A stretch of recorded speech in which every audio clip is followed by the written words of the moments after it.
Here, we discuss about the Python type function can be used for two main purposes: to determine the type of an object and to dynamically create new classes.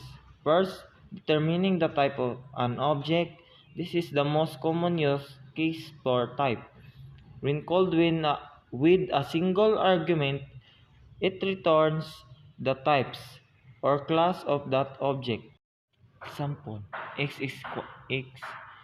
equals 5, y equals John. Friend type x, friend type y.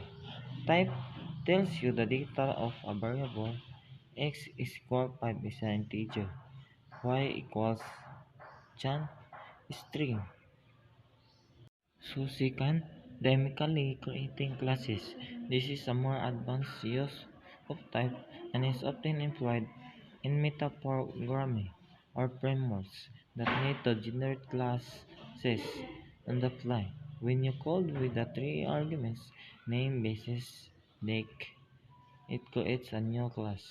Name the name of the new class a string.